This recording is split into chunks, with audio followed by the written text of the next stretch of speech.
किसान साथियों नमस्कार। आज हम लोग ये गेहूं के खेत में खड़े हुए हैं। देखिए इस खेत में अभी बाली निकलने वाली है। अभी देखिए ये फ्लैग लीफ है।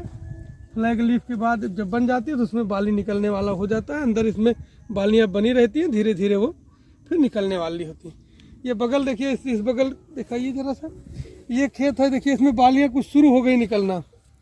तो अब ज़्यादातर हमारे जो किसान भाई हैं, जब गेहूं की फसल इसमें 80 से 90 दिन की हो जाती है तो उसके बाद ये अवस्था आती है कि बालियां निकलने लगती हैं। लेकिन कभी कभी तापमान अचानक से बढ़ जाता है तो उससे कम समय में भी बालियां आने लगती हैं। तो हमको क्या ध्यान देना चाहिए इसमें, कौन से ऐसे स्प्रे का कौन से ऐसे हमको रासायनिक तत्वों का स्प्रे करना चाहिए, कौन से उर्वरक डालने चाहिए, क्या विशेष ध्यान देना चाहिए, आज का वीडियो इसी पे आधारित है।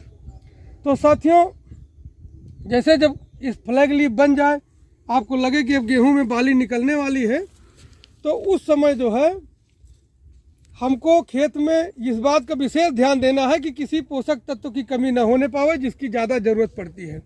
तो अब की बार देखा गया कि शुरुआती अवस्था में जो शुरुआती समय था गेहूं के बुआई का, तो कुछ स्थानों पे किसान भाई कह रहे थे कि डीएपी की कुछ कमी है या दिक्कत हो रही है, तो कुछ लोग कम डीएपी डाल के बुआई कर दिए हैं और यूरिया ज़्यादा प्रयोग कर रहे हैं। तो उसमें क्या होता है, पौधे कमज़ोर हो जाते हैं। बाली निकलने से पहले की जो अवस्था है, इसमें NPK 05234 आता है, जिसमें 52% फास्फोरस रहता है, 34% पोटास रहता है।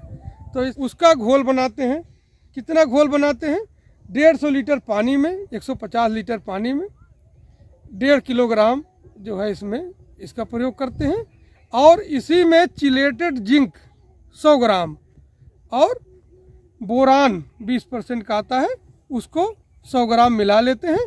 और फिर जब घोल बनाते हैं उसका एक छिड़काव कर देते हैं तो बढ़िया से अच्छे से बाली निकल आती है। और जो ये पोटास तत्व है, पोटास तत्व का काम है कि जो ये पत्तियों में जो फूड बने हुए हैं, जो ताकत मतलब पोषक तत्व संरक्षित हुए हैं, खाना पोषक जो है बन के रखा हुआ है, जड़ों से इकट्ठा हुआ है, तो जब उसका जो है संचार पूरे पौधे में हो जाएगा, बालियों की तरफ हो जाएगा, तो इसमें जो है पोटास बहुत काम करता है। और आपका ये जो बोरान है, ये भी परागण में बहुत काम करता है। और ये आपका फास्फोरस है, इससे जो है पौधे थोड़ा सा कड़े हो जाते हैं, जड़ों का विकास होता है, दाने अच्छे बनते हैं। तो ये सारी चीज़ें हैं, इसके लिए आपको इसकी बहुत ज़्यादा ज़रूरत है। ये घोल आप बना के एक छिड़काव कर दीजिए बाली निकलने से पहले, जो ये अवस्था है, इस अवस्था में। लेकिन जब बालियां आ जाती हैं, उस समय आपको कौन सा घोल बना के डालना है, कौन से पोषक तत्व खेत में डालना है। तो उसमें हम क्या करते हैं कि जब पूरी बाली आपकी निकल आती है, फूल उस समय जैसे फूल आ जाते हैं गेहूं की बालियों में, जैसे देखिए गेहूं में ये फूल इसको कहते हैं, ये देखिए ये फूल है ना, छोटे छोटे से। तो जब इसमें फूल आ जाते हैं, उस समय हम अगर छिड़काव करना चाहें तो 0050 का जो है NPK 0050 का छिड़काव करते हैं। उसको जो है पोटेशियम सल्फेट कहते हैं। तो उसमें 17% जो है सल्फर होता है और 50% जो है पोटास होता है। तो उसका घोल बना के 1 किलोग्राम जो है ये 0050 का NPK ले लेते हैं और 100 ग्राम जो है उसमें ये बोरान आता है, उसको ले लेते हैं, बोरान।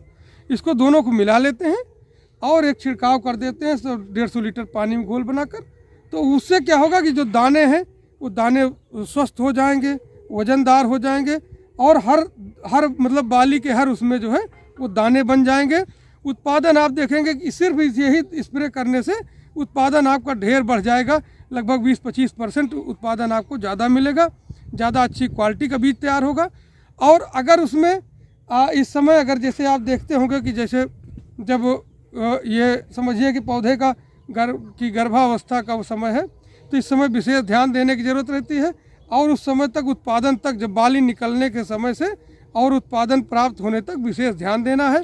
कहीं कोई रोग अगर दिखाई देता है, कहीं कोई गिरोई दिखाई देती है, कोई ऐसे हुए, तो तुरंत जो है उसमें आपको दवाओं का छिड़काव करना है। उसके लिए ने वीडियो उसमें डाल दिया भी है। तो उसमें ये सब चीज़ों को ध्यान रखें, पोषक तत्वों की कमी ना होने दें, खेत में नमी बनाए रखें, नमी ना कम होने दें। तो इन सब चीज़ों को ध्यान देंगे। अभी जब आपको ये जो अभी हमने बताया था 0050 में जिसमें पोटास तत्व है, तो इसका जो पोटास रहता है तो जो गर्मियों में कभी कभी मान लीजिए हम सिंचाई में थोड़ा 2-4 दिन हमको लेट हो गया, तो उससे जो मौसम का जो तनाव उसमें पौधे पर आता है उससे भी हमारी फसल को पोटास जो है बचाता है। तो इस तरह से बहुत सारे काम है पोटास के, तो इसको ज़रूर प्रयोग करें। अगर आप ऐसा करेंगे तो आप देखेंगे बहुत अच्छी क्वालिटी का बहुत ज़्यादा उत्पादन आपको प्राप्त हुआ है।